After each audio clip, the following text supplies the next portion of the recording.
نقولها بملء فينا إن الردود من محاسن منهجنا. Pernah juga disebutkan satu kisah. Ini juga dari Amirul Mukminin Umar bin Khattab radhiyallahu anhu. Ketika beliau radhiyallahu anhu bersama salah seorang maulanya. Jadi Umar bin Khattab ini, beliau Amirul Mukminin, subhanallah, beliau tidak bisa tidur, Pak, kalau belum menyelesaikan urusannya, masalah kaum muslimin. Beliau pantau kaum muslimin, keadaannya bagaimana. Kalau sudah selesai masalah mereka, tidak ada lagi yang kesusahan, baru beliau enak tidurnya.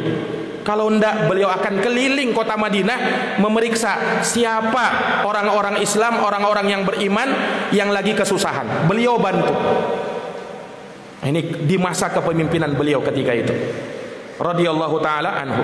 Nah, pernah disebutkan suatu malam, tengah malam sudah ini, beliau saking capeknya, beliau akhirnya beristirahat, nyandaran, bersenderan di suatu tembok milik rumah seorang wanita, bersamanya ada putrinya, ada anak gadisnya. Umar bin Khattab mendengarkan percakapan mereka antara ibu dengan anak perempuannya ini. Kebetulan mereka ternyata berjualan susu, Pak. Nah, ibunya berkata, "Wahai putriku, susu itu kau campurkan dengan air supaya terlihat banyak, nanti kita jual bisa dapat untung banyak." Anak gadisnya ini subhanallah orang yang solehah. Dia berkata, "Wahai ibuku, Amirul Mukminin Umar bin Khattab melarang kita melakukan ini. Dia sudah mengingatkan kita para pedagang susu, jangan kau campurkan susu itu dengan apa? Dengan air. Itu curang, itu tidak boleh." Kata anak gadisnya ini. Apa kata ibunya? "Wahai anakku, wahai putriku, kan Umar sekarang tidak ada di sini. Nah, ini tengah malam di rumah kita yang kecil ini, dia tidak dengar." Padahal Umar bin Khattab sudah berada di samping rumahnya, mendengarkan percakapan mereka. Tapi mereka tidak tahu ketika itu. Lihat bagaimana anak gadisnya ini. Lihat seorang anak. Ya, orang tuanya begitu, tapi dia tetap tegar. Dia bilang apa? "Wahai ibuku, walaupun Amirul Mukminin Umar bin Khattab tidak melihat perbuatan kita, tapi Allah pencipta kita melihat perbuatan kita. Aku tidak ingin berkhianat terhadap beliau Umar bin Khattab pada saat aku tidak dilihatnya, sementara pada saat kita dilihatnya, kita seakan-akan taat kepada dan patuh kepada dirinya."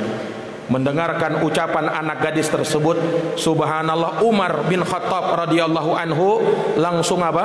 Terkagum-kagum dengannya. Nah, langsung beliau katakan kepada maulanya, "Tandai ini rumah, tandai ini rumah." Keesokan harinya beliau datang kepada putra-putranya, Abdullah, Abdurrahman, Asim. Beliau langsung tawarkan, siapa di antara kalian yang mau menikah? Ada seorang gadis luar biasa kesolihannya. Kalau seandainya bapakmu ini masih kuat, niscaya saya yang duluan, kata Umar bin Khattab. Tapi bapakmu ini sudah tua, kalian yang saya kasih. Siapa yang mau menikah? Abdullah bin Umar, Abdurrahman ketika itu mengatakan, "Wahai bapakku, saya sudah punya istri." Akhirnya yang menikahinya anaknya yang bernama Asim. Dinikahkan oleh Umar bin Khattab dengan wanita tersebut, ya. Dari hasil pernikahannya lahir seorang putri. Putrinya ini, putrinya Asim, menikah dengan seorang laki-laki yang soleh, yang darinya lahir seorang yang bernama Umar bin Abdul Aziz, seorang Amirul Mukminin yang rasyid. Subhanallah.